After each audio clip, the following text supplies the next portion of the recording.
मुंबई पुणे एक्सप्रेसवेवरून तुम्ही जर प्रवास करत असाल तर ही बातमी तुमच्यासाठी महत्त्वाची आहे। आज आणि उद्या एक्सप्रेसवेवरची वाहतूक 3 तासांसाठी पूर्णतः बंद राहील। डोंगरगाव आणि कुसगावमध्ये पुलाचं शटरिंग काढणं आणि रंगकामासाठी हा मेगा ब्लॉक घेण्यात येतोय। मुंबईकडे जाणारी वाहतूक 23 एप्रिल रोजी दुपारी 12 ते 3 वाजेपर्यंत बंद ठेवली जाईल, तर 24 एप्रिल रोजी दुपारी 12 ते 3 वाजेपर्यंत पुण्याकडे येणारी वाहतूक पूर्णतः बंद ठेवली जाईल। मुंबई पुणे महामार्गावरून आढावा घेतलेला आहे आमचे प्रतिनिधी सूरज कसबे यांनी। महत्वाकांक्षी प्रकल्प असलेल्या मिसिंग लिंकचं कामाचं एक भाग असलेला पूल याचं शटरिंग आणि कलरिंग करण्याचं काम आज दुपारी 12च्या 3 दरम्यान होणार आहे आणि याच दरम्यान आता ब्लॉक घेतला जातोय। 1 तास अगोदरच हा ब्लॉक घेतला जातोय। आपण पाहिलं तर या ठिकाणी महामार्ग पोलिसांनी बॅरिकेडिंग करायला सुरुवात केली आहे आणि या ठिकाणी महामार्ग पोलीस सुद्धा थांबल्याचं आपल्याला पाहायला मिळते।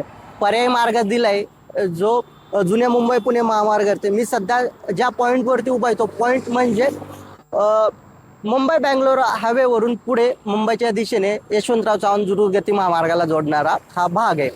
आपण पाहिलं तर 12 ते 3च्या दरम्यान आता हा बंद ठेवण्यात आलाय। तर पर्यायी मार्ग म्हणून जो जुना मुंबई पुणे महामार्ग दिलाय, मुंबईच्या दिशेने जाणारी जी वाहतूक आहे ती जुन्या मुंबई पुणे महामार्गावरून पूर्णपणे वळवली जाते। पुढे ही वाहतूक जी आहे ती देव रोड आणि नंतर पुढे जुन्या मुंबई पुणे महामार्गावरचा पुढे जाऊन जो एक भाग आहे लोणावळा कुसगाव टोल प्लाझा या ठिकाणाहून पुन्हा नवीन मुंबई पुणे महामार्गाला ही वाहतूक कनेक्ट होणार आहे।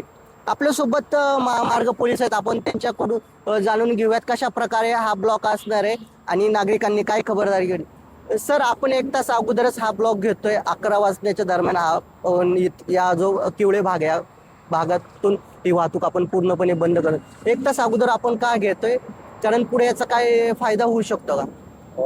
आपण 1 तास अगोदर यासाठी बंद करतोय की 12 वाजता तिथे काम सुरू होणार आहे आणि आपण जेव्हा शेवटची गाडी किंवा शेवटचा कंटेनर इथून ज्यावेळेस जाणार आहे त्याला 1 तास मिनिमम तिथे पोहोचेपर्यंत लागणार आहे। तो पास झाल्यानंतर मग आपण जर या गाड्या सोडत राहिलो तर ते शक्य होणार नाही। त्यामुळे ही गाडी क्रॉस झाल्यानंतर आपण त्यासाठी खबरदारी म्हणून आपण 1 तास अगोदर ते बंद करतोय, जेणेकरून तिथलं काम सुरळीत सुरू होईल आणि लवकरात लवकर ते सुरू सुद्धा होईल।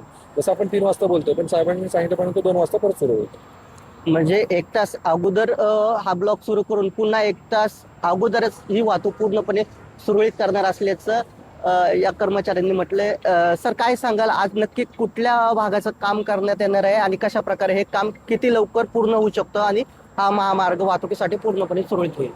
मिसिंग लिंकच्या तोंडाशी असलेला जो एक लोणावळ्याकडून लोणावळ्याकडून पवनारनगरकडे जाणारा एक ब्रिज आहे, त्या ब्रिजचं काम जवळजवळ पूर्ण होत आलेलं आहे। पण त्या ब्रिजच्या कामामधले जे शटरिंग लावलेलं होतं पुणे कॉरिडॉर आणि मुंबई कॉरिडॉरचं, ते शटरिंग काढून त्याला पेंटिंग करणं यासाठी हा ब्लॉक घेतलेला आहे आणि त्यामुळं आज दुपारी 12 ते 3 हे ऍक्च्युअल काम होणार आहे आणि म्हणून हा इथून किवळीतून हा 11 वाजता आपण बंद करून नंतर 2 वाजता परत लवकर चालू करण्याचा आपण प्रयत्न करतो। नक्कीच आपण पाहिलं तर लवकर 1 तास हा महामार्ग वाहतुकीसाठी खुला करण्यात येणार असल्याचं या अधिकाऱ्यांनी म्हटलंय। तर अशाच प्रकारचा ब्लॉक उद्या सुद्धा मुंबई लेनवरती घेतला जाणार। यावेळी जी वाहतूक आहे ती लोणावळा कुसगाव टोल प्लाझा येथून पुन्हा जुन्या मुंबई पुणे महामार्गावरून देव रोड किवळे आणि पुढं हा जो मुंबई बँगलोर हायवे या महामार्गावरती कनेक्ट होणार आहे। त्यामुळे जे कोणी प्रवासी उद्या सुद्धा या महामार्गावरून प्रवास करणारा असेल